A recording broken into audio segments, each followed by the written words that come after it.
Le décryptage à présent, les invités sont déjà au plateau. Carles Kitome, bonjour à vous. Bonjour Anel Dehou. Bienvenue sur ce plateau. Merci de me recevoir. Bonjour à vous également, Alessandre Vincent. Anel Dehou, bonjour Carl et bonjour aux amis internautes de Isaïe TV. Alors, on l'a longtemps dit sur ce plateau, on l'a décrypté les semaines passées, on l'a suivi également. Cette grande finale qui a opposé Dadje Football Club, bien évidemment, au triple champion en titre, Coton Football Club. Finale qui s'est soldée notamment sur le sacre de Dadje Football Club en fin de rencontre, après les séances de tir au but, Carles Kitome. C'est le plus méritant qu'il a eu ce sacre. Ben, vous savez, une finale, c'est autre chose. Hein? Et on peut être le meilleur et perdre une finale. Hein? Donc, je crois que Dadje a eu la chance ce jour-là d'avoir été dans de bonnes dispositions, en dehors du mental et tout, la pression et tout. Dadje a donné le meilleur de lui. Et vous avez vu, la finale était un peu timorée. Les deux équipes, c'est pas le meilleur visage quand même qu'elles ont montré ce jour-là. Mais Dadje a quand même été plus adroit, aussi bien dans le jeu qu'au cours des tirs au but, parce qu'ils ont mis le premier but et ils auraient pu finir sans aller au tir au but, hein, si les autres n'étaient pas revenus à un moment donné. Et bon, ils ont eu quand même les nerfs assez solides pour remporter finalement cette finale. Et ils ont détrôné simplement Coton. C'est le constat. Alessandre Vincent, Dadje Football Club qui met un terme à l'invincibilité de Coton Football Club. En fin de saison, Coton perd le sommet du championnat béninois. Coton, bien évidemment, qui perd cette finale. Finale qu'il avait gagnée la saison passée. Dadje qui a sa revanche, qui a profité de ce mental fort pour s'hisser sur le toit du football béninois. Ben, je dirais que Dadje a mis un thème à l'hégémonie qu'on appelle de Coton sur le football béninois. Dadje, cette année, avec sa prestation dans la poule A quand même su faire l'essentiel pour pouvoir monter sur le toit du football béninois. Mais quand je prends la finale, et Carles l'a dit tout à l'heure, c'était un peu fermé la finale. C'était un peu fermé. Et je me réjouis surtout de la chute de Carles qui disait qu'ils ont su avoir les nerfs. Vous savez, dans une finale, quand vous allez au tir au but, moi j'ai toujours l'habitude de qualifier les séances de tir au but des épreuves de nerfs. Il faut avoir les nerfs pour pouvoir s'en sortir. Malheureusement, nous avons vu comment ça s'est décanté avec cet unique tir manqué côté Coton. C'est dit simplement un tir que bien évidemment le Odilon Adunke qui arrête ce tir, son premier match de la saison. Donc c'est pour vous dire simplement que c'est la chance a été avec Dadje. Est-ce que si on s'en tient à la séance des tirs au but, est-ce que c'est de la chance ou bien le manque de concentration de Coton sur ces épreuves de tirs au but, puisque nous avons vu un peu, je ne vais pas parler d'agitation, mais la précipitation du joueur qui voulait coûte que coûte mettre ce penalty, qui l'a totalement raté. Vous savez, c'est quand on prend d'abord ce penalty qui a été le tournant de cette finale, moi je vois le truc sur deux angles-là. D'abord, Odilon Adunke qui est rentré dans le jeu, vous verrez, les deux premiers tirs, il est allé du côté du ballon, il lui a simplement manqué un peu de précision, sinon que c'est depuis fort longtemps, il allait déjà sortir au moins deux ballons et mettre un thème pratiquement, et mettre Coton en déroute depuis. Mais il n'a pas su agir comme il fallait. Et sur ce tir qu'il a arrêté, vous allez voir que c'était la même chose. Ça fait le premier. Le deuxième angle, je n'ai pas trop compris ce qui a poussé le joueur de Coton à se précipiter. Cette précipitation, je n'ai pas trop compris parce que je l'ai vu juste regarder le ballon. Aussitôt l'arbitre a donné le top, il a aussitôt envoyé le ballon. Je n'ai pas trop compris. Et à la fin, quand vous écoutez Victor Zonka dans le direct sur cette finale le mercredi, il a mis l'accent dessus, qui n'a pas compris pourquoi le joueur était aussi pressé. Et c'était vraiment ça le deuxième point. Le nœud de cette finale. C'est Adunke pouvait déjà, c'est qu'il était sur la trajectoire. Il était frais. Il était sur la trajectoire et cette fois-ci, il est parti de main ferme. Contrairement aux deux premiers tirs côté Coton où il essaie d'aller du côté, mais il lui a manqué de fermeté pour sortir les 2 premiers ballons. Donc pour moi, Dadje a simplement eu cette chance, la chance parce que les épreuves de tir au but, c'est simplement, c'est des coups de dé. Hein. On le disait. Ça peut faire truc là, et surtout la carte à Dunkerque qui est rentrée à quelques secondes de la fin. Un gardien de but qu'on n'a pas du tout vu durant toute la saison. Premier match, dernier match de son équipe. C'est-à-dire que du côté de Coton, du côté de Dadje, du moins, le staff technique a déjà préparé les joueurs, le coach des gardiens et l'ancien international, et le nom m'échappe, béninois qui est là, il a su quand même faire le travail. Du côté de Dadje, bien évidemment. Il a su faire le travail et le gardien est venu. Vous voyez la pression dans le stade. De toute façon, le stade était plein, même sur les murs, les gens étaient sur les murs. Lors de cette séance de tir au but, on jette un joueur qui n'a jamais joué, joué un seul match durant le championnat. C'était peut-être stratégique. Il est venu. Non, en fait, j'essaie simplement de montrer que il a eu le mental également. Parce qu'il pouvait se dire, après tout ce qu'ils ont fait la saison, on me laisse porter le poids. Si je n'arrive pas à faire ceci, je me dis peut-être qu'un certain Yaya Kone qui s'est dit que sûrement Coton s'est préparé en fonction du gardien titulaire et en fonction également de peut-être le deuxième qu'on connaît, l'international béninois. Et à Dunkerque, qu'on n'a jamais vu dans la saison, du début de la saison jusqu'à la fin. Peut-être un joueur sur lequel Coton ne s'est pas préparé, qui entre dans le jeu et qui déjoue les pronostics pour Coton. Non, je dirais simplement que Dadje a préparé entièrement le match. Ils ont préparé aussi bien tous les 90 minutes que les tirs au but. Exactement. Et que Odilon n'est pas entré en jeu par hasard. C'était préparé, c'était prémédité. Et il savait qu'il venait pour arrêter les tirs au but. Donc, ça me rappelle juste un peu un scénario du Nigeria. Valais, l'entraîneur des gardiens. Le coach Valais qui du côté de Dadje. Vous vous rappelez, le Nigeria a déjà fait ça une fois dans une grande compétition où il y avait un gardien titulaire. Mais chaque fois qu'ils sont allés au tir au but, ils ont fait un changement juste et c'était Austin Ejide qui venait pour arrêter, pour sortir les pénaltys. Tandis que Vincent Nyama était le gardien titulaire. Et ça leur a marché jusqu'au sacre. Et donc, c'est bien préparé. Et même s'il n'était pas bon, le seul fait qu'il vienne à ce moment, ça met une pression spéciale sur les tireurs qui se disent, mais lui vient pour nous faire quoi. Et donc, personne ne le connaissant pas. Et cette pression, forcément... Il a une ascendance psychologique sur le tireur. C'est clair. Effectivement. C'est clair. Et puis le tir qu'il a arrêté, vous avez vu, il aurait pu encaisser. Il a d'abord le ballon, il a repoussé qui allait vers le poteau. Et sa tête est rentrée en jeu. Effectivement. Et il a arrêté de la main, de la tête avant que ça ne touche le poteau et que heureusement ça pouvait entrer encore. Mais oui, mais bon. Heureusement. C'est que c'était trop. Dadje avait vraiment tout préparé. Dadje avait tout préparé. On le disait avant cette finale, la meilleure attaque de la Ligue professionnelle de football du Bénin contre peut-être la meilleure défense du côté de la poule B. Sinon, la meilleure défense, c'était bien sûr les Buffles du Borgou.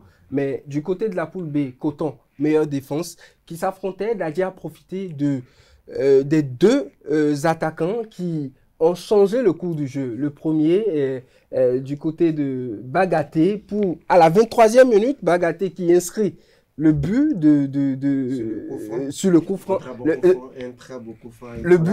Ce but, c'est déjà le nœud peut-être du manque de concentration peut-être de Coton qui encaisse ce but qui est parti d'un coup de pied arrêté devant la surface. Non, mais je ne dirais pas que c'est manque de concentration. Vous savez, quand on prend le début du match, l'entame de la rencontre, au moins les 20 premières minutes, vous verrez qu'il y a au moins à deux niveaux, ça ne marchait pas au niveau de Coton.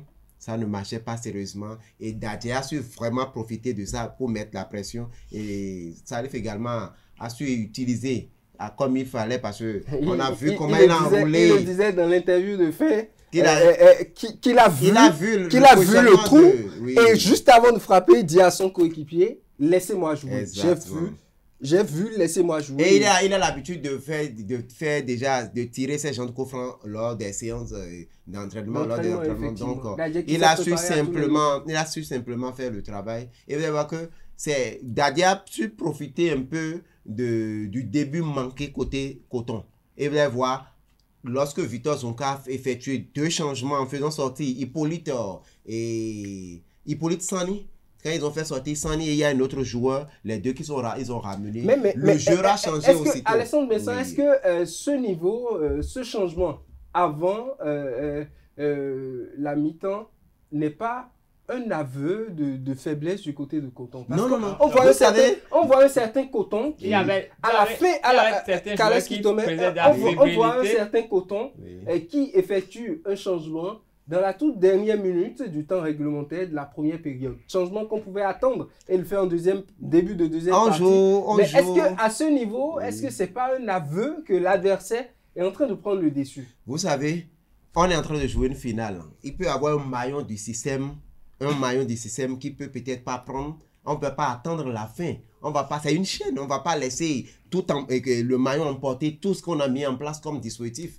Tout ce qui est mis en place comme dispositif, il a su qu'au niveau de son système, il y a ces deux nœuds-là qui ne fonctionnent pas correctement. Et c'est ce qu'il a fait. Moi, je suis bel et bien d'accord. Et il a fait une très bonne lecture. La belle preuve, lorsqu'il a effectué ces deux changements, j'avoue que Dadji a eu sérieusement de mal. Et surtout en deuxième partie, parce que pour moi, cette finale, chaque équipe a eu droit à sa mi-temps. La deuxième partie, c'était Coton qui était maître du jeu et qui pouvait... Parce qu'on a vu des éléments vidéo qui sont sortis du coach Yaya Kone qui, dans les vestiaires, parlait à ses joueurs en deuxième partie.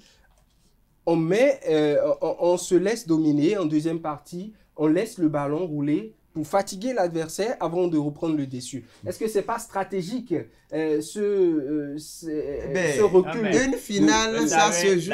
Donc cette domination de Coton en deuxième période, est-ce que c'est pas volontaire du côté de aucunement.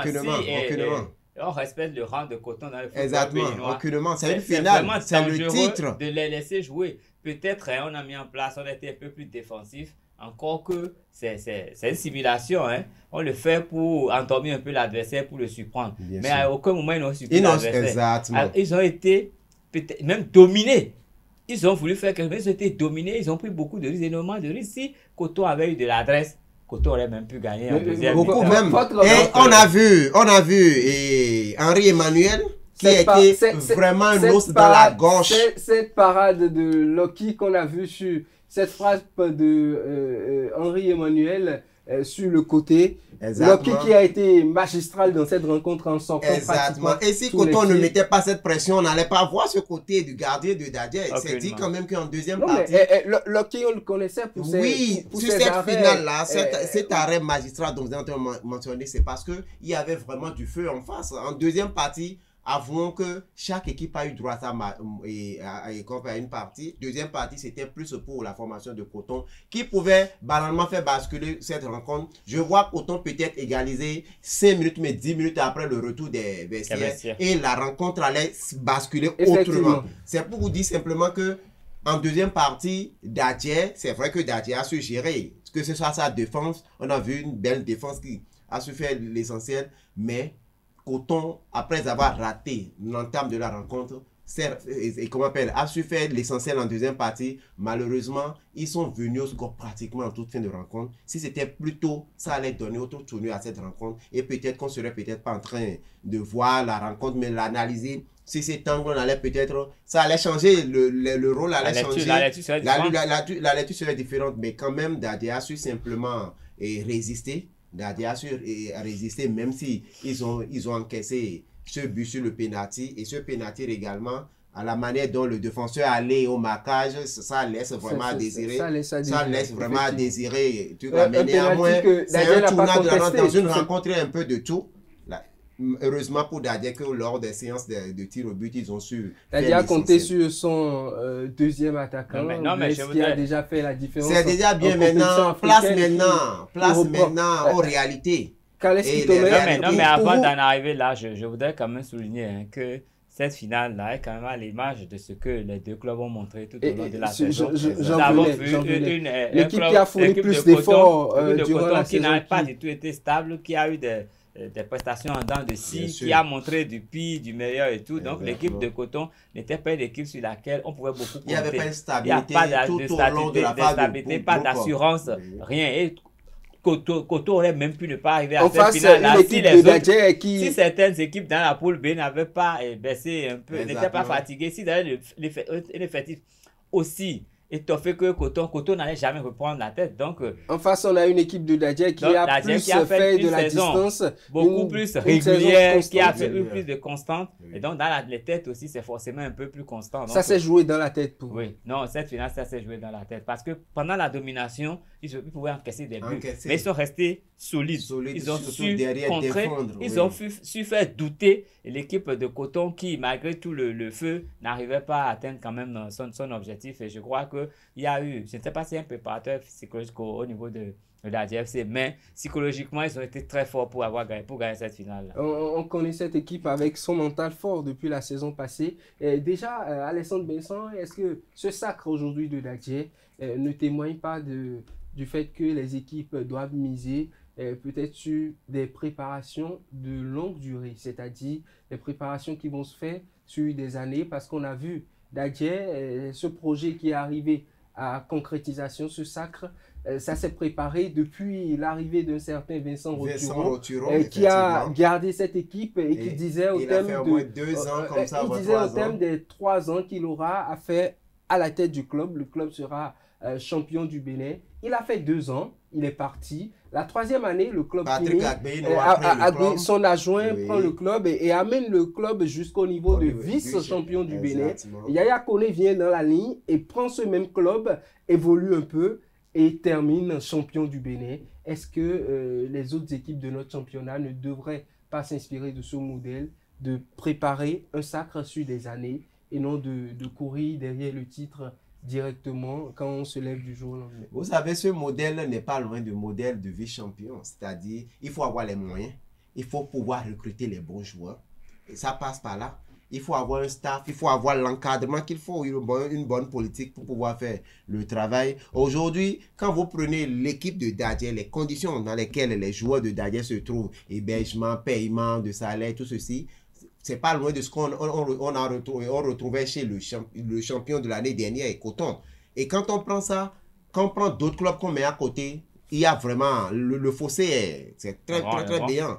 Vous prenez, je prends le club de Comé, Rodio qui est passé sous... Rodio est passé sous la main de CNSS Sport. Vous avez vu ce que Rodio a réalisé cette saison.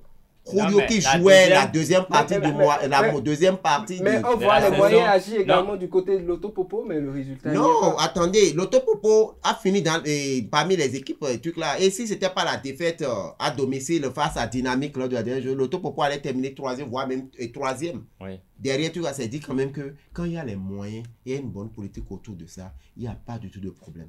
Malheureusement, on a des équipes qui sont retrouvées en 2e division. Quand vous prenez la façon dont c'est géré, ce qu'il y a comme moyen, il n'y a pas photo. En cela, moi, je vais profiter surtout de ce que je dis. L'appel, c'est plus à l'État. Parce que nous avons vu, moi, j'ai toujours dénoncé ça. On ne peut pas être dans un championnat où certains clubs ont des sociétés sportives, ont des moyens pas possibles. Au même moment, on les met en concurrence avec des équipes qui n'ont pratiquement rien. Je prends Soneb Dadje, je prends Soneb Dadje, la manière dont l'État n'a qu'à régulariser pour équilibrer le schéma. La manière dont on a vu Soneb Dadje... La belle pour les équipes qui n'ont pas de société sportive ont une subvention. Vous les retrouvez où? Non, mais c'est pas faire les trucs. Vous savez ce que ça coûte une saison? Vous savez ce que ça coûte une saison? Des joueurs qui sont à 400, 500 000 dans ces clubs qui jouent le haut du tableau. Des joueurs qui sont logés dans des hôtels, dans des hôtels. Mais est-ce que Carles Kitoma, est-ce que vous ne pensez pas que quand on est président de club, quand on décide d'avoir un club, est-ce qu'il ne faut peut-être pas avoir les moyens suffisamment? Aujourd'hui, peut-être certains présidents de club se disent venir au football pour se faire de l'argent. Or, le Bénin n'est pas à un niveau. Le Bénin n'est pas à un niveau déjà où on peut être président, se lever du jour au lendemain et se faire directement de l'argent, mais il faut dépenser dans un club. Il y a certains peut-être qui viennent au football pour s'enrichir directement.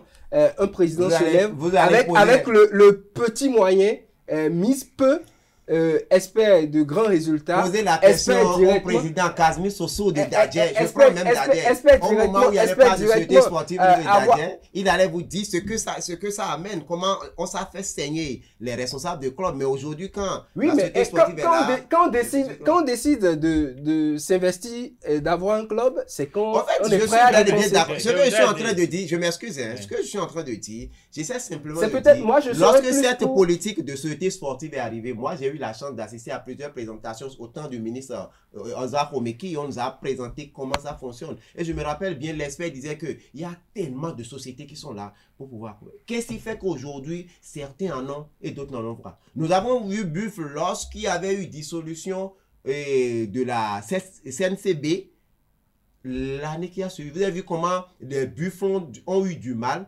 C'est passé aujourd'hui, les Buffons ont une société sportive et aujourd'hui on les voit devant dans cette dit quand même que le football c'est des moyens.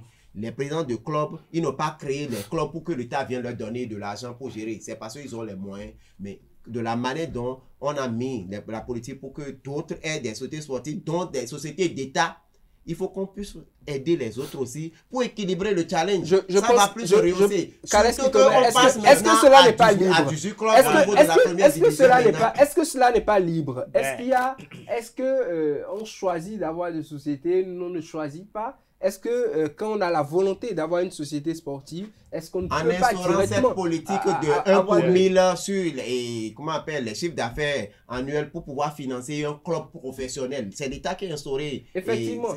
Donc, ça avantage les sociétés. Exactement. L'État n'a pas maintenant... D'où les clubs peuvent se rapprocher tranquillement des sociétés pour nouer des partenariats. Vous savez, quand quelqu'un il veut investir, c'est parce qu'il est sûr de son investissement. L'investissement, effectivement. Donc, les sociétés qui y vont, prennent quand même des garanties. Et vous avez vu, quand on parle de ça, le meilleur exemple, c'est Dadje.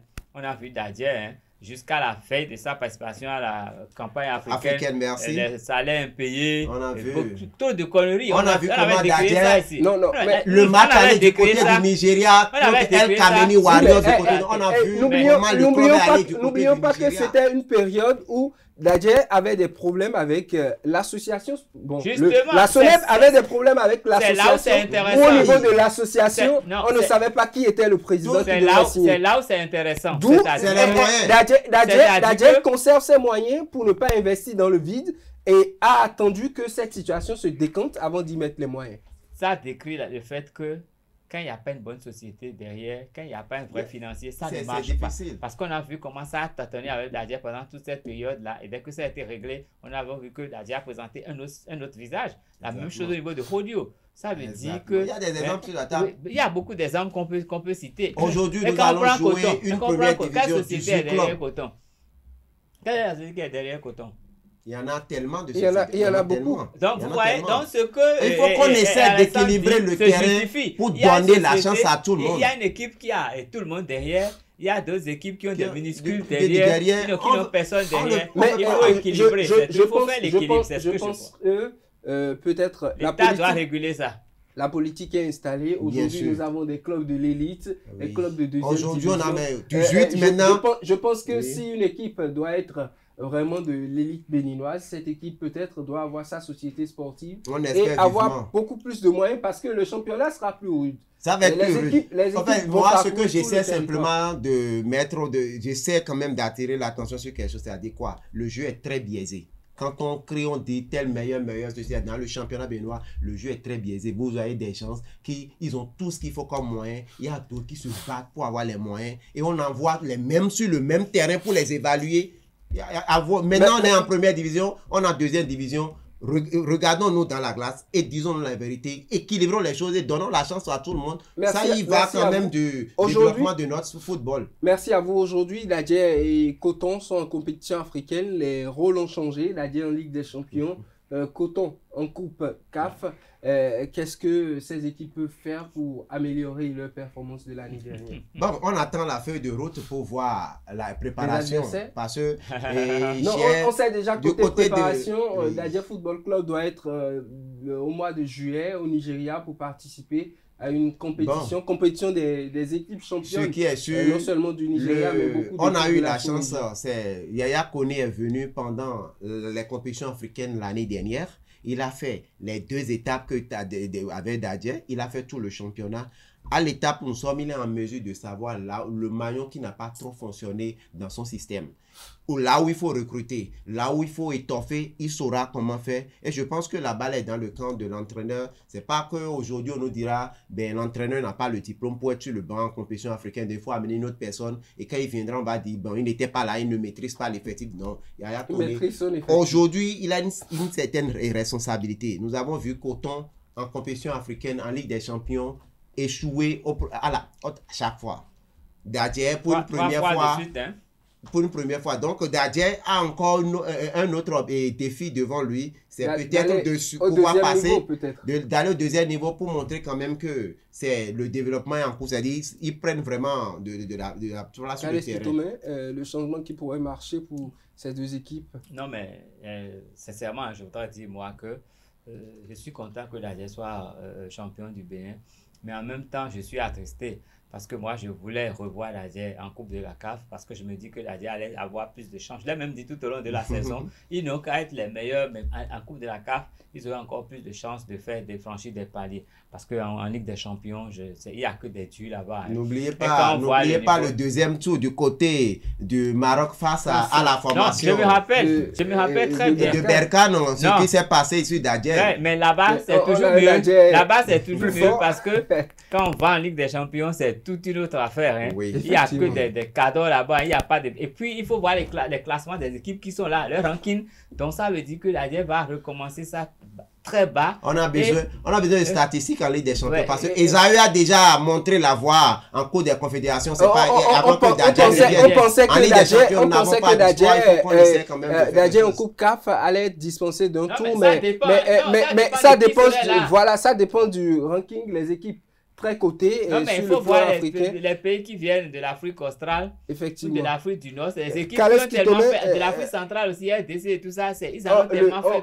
On est pressé par le temps, on est pressé par le temps, mais on verra bien. Nous allons soutenir Dadje de toutes nos forces. Nous allons prier pour que Dadje tombe sur des adversaires jouables et qu'ils aient la chance de passer 1-2 tours encore. Merci à vous, Kales Kitome. Merci à vous, Alessandre Besson. Rapidement, le championnat national scolaire a commencé. Et on est à la phase nationale. Beaucoup de choses se font actuellement et nous avons vu, nous avons même entendu que c'est devenu plus strict, plus rigoureux. On a même des responsables des équipes de football qui ont été arrêtés par la police. Par rapport à cette formation, non, le règlement n'autorise pas l'arrêt des responsables, mais néanmoins des équipes ont été disqualifiées. Il y a eu un communiqué officiel qui est venu préciser ça. Ok, et on a vu cette rigueur et tout. Aujourd'hui, l'OPSU fait tout pour discipliner cette compétition, fait tout pour nettoyer du mieux cette compétition. Aujourd'hui, le format, l'organisation, Alessandre Besson, c'est de mieux en mieux. De mieux en mieux. Moi, j'avoue sincèrement que c'est un très bon projet, très entretenu. Et ce que nous voyons aujourd'hui maintenant, c'est 5 disciplines. Nous avons 5 disciplines. Et comme l'année dernière, il y a des disciplines où vous voyez des filles et des garçons. Mais cette année, il y a des filles et des garçons dans les 5 disciplines. Pratiquement partout. On a vu, depuis la phase départementale, communale, nous sommes à la phase nationale. On a vu l'encadrement, l'hébergement, ce qu'il y a comme logistique. Et surtout la régularité. Aujourd'hui, on sait que à la fin de l'année, il y a une fête. C'est une fête nationale du football au plan scolaire. J'avoue sincèrement que moi, je suis vraiment content de la manière du sport. Autant pour moi, parce qu'il y a plusieurs disciplines. J'avoue que c'est très bien et réfléchi du côté de l'OPSU avec le directeur Victor Langouin. Et tous ces, moi, j'avoue, je lui tire vraiment chapeau. Vous savez, pour cette année, c'est près de 1488 athlètes du côté d'Aplakoui. C'est 38 officiels, des arbitres, des très petits, des filles, des jeunes arbitres, des jeunes arbitres officiels. C'est la relève est bel et bien proposée. Le projet jeune officiel créé tout à fait. Moi, l'inquiétude que j'ai, et depuis l'année dernière, je l'ai mentionné, c'est l'après-championnat scolaire par rapport à ses talents. C'est vrai qu'aujourd'hui, l'OPSU a mis en place un collège de techniciens qui sont du côté d'Aplakoui dans toutes les disciplines afin de prendre les meilleurs. Mais j'espère vivement que on aura une bonne suite à tous ceux qui vont être détectés. J'ai eu la chance de voir lors d'une compétition à Aplakoui pour un match simple, un match juste des équipes d'Aplakoui. J'ai eu la chance de voir un arbitre de 12 ans siffler la rencontre. Et il disait le jour-là, parce qu'après le match, je l'ai rencontré, mais comment se fait-il qu'il siffle? Il disait qu'il était du programme de jeunes officiels et que pendant les compétitions qui se déroulent dans le pays, pendant qu'ils ne sont pas... On les déplace. On fait la demande auprès de la commission chargée des arbitres, auprès de la fédération, qui met à disposition ces jeunes officiels pour s'entraîner correctement avant les championnats, tant au plan scolaire. Même dans le championnat de deuxième division, le championnat féminin, on en a eu assez de filles, d'officiels, des arbitres qui sont issus du programme jeune officiel. C'est dit quand même que c'était bien pensé, que ce soit au niveau des athlètes, que ce soit au niveau des jeunes officiels, la relève, c'est une très bonne politique du côté de l'OPSU. Juste que ça doit être mieux encadré. Mieux encadré, c'est l'après-championnat, c'est ce qu'on demande. Non, je pense que c'est déjà très bien trouvé de mettre en place toute cette organisation. Parce que même si les jeunes ne sont pas recrutés tout de suite, ils ont une expérience qu'ils peuvent capitaliser. Et comme il y a assez de clubs aujourd'hui, ils peuvent aller continuer leur formation dans des clubs. C'est vrai que si l'OPSU mettait en place un système qui les repêchait tout de suite pour améliorer la performance, la formation de ces jeunes-là, c'est très bien. Mais déjà, avec l'organisation régulière du championnat et tout ce qui se fait, ils ont beaucoup plus de chances de ne pas... être perdu dans des... Donc ce programme de jeunes officiels est un programme propre au Bénin.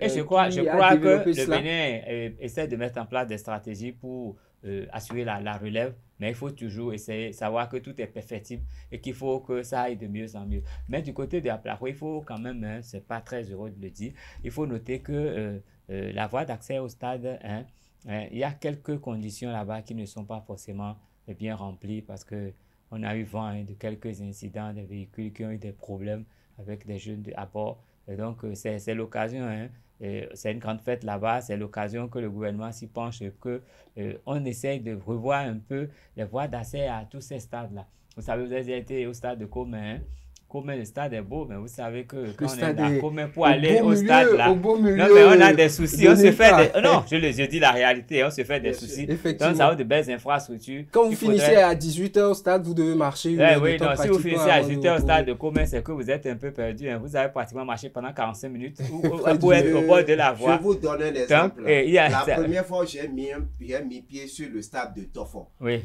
Quand le Zé m'a pris, j'ai pris de Wegbo. Si vous ne prenez pas le Zé en aller-retour, c'est-à-dire vous ne faites pas attendre le Zé, vous allez marcher. Quand le Zé m'a pris, arrivé à Tofon, en tout cas, quand il a quitté le goudron, il a pris la voie, la brousse un peu par ça. À un moment donné, j'ai dit, mais le gars là, il m'amène où bien Et d'un seul coup, arrivé un peu devant, je commence pas à voir le stade dans la brousse. C'est dit qu'il faut forcément mettre de tout là autour d'un stade pour donner la visibilité à vous allez sur le stade de Wessé, carrément. Wessé, du bord des goudrons au stade, il vous faut prendre un zone de 2000 francs CFA. Imaginez, si vous ne négociez pas pour que les vous amènent au retour, c'est un autre problème. Oui, donc ça devenait le collègue du gardien. Merci à vous, Calais. Ce que nous soulevons, c'est pas que nous voulons critiquer. Non. Mais nous avons de beaux stades, c'est des joyaux. Il faut maintenant les viabiliser. Il faut viabiliser l'asset, mettre plus un truc là tout autour des stades pour nous permettre comme ça, nous allons beaucoup plus en profiter. On va plus apprécier.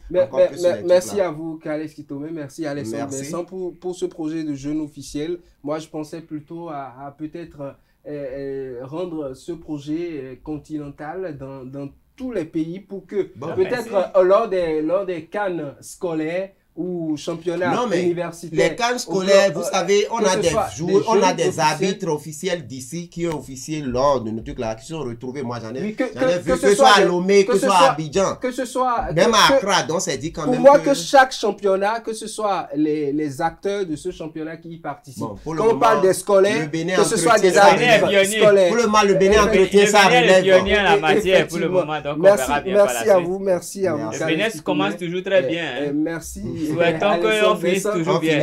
On l'a dit, Dadje est champion du Bénin. Soneb Dadje est champion du Bénin. On espère que les retombées de ce titre vont tomber également sur nous également, puisqu'on en a parlé toute la saison. Je n'ai parlé que depuis la saison passée, c'est Dadje. Ma satisfaction, c'est que nos deux équipes fassent vraiment une belle prestation en compétition africaine. Continentale. Merci à vous, Alexandre Vincent, d'avoir précisé cela. Bonne chance à ces deux équipes.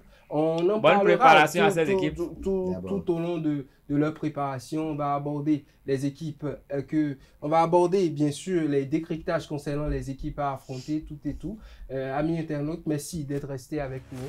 On se retrouve très prochainement pour d'autres informations et d'autres actualités.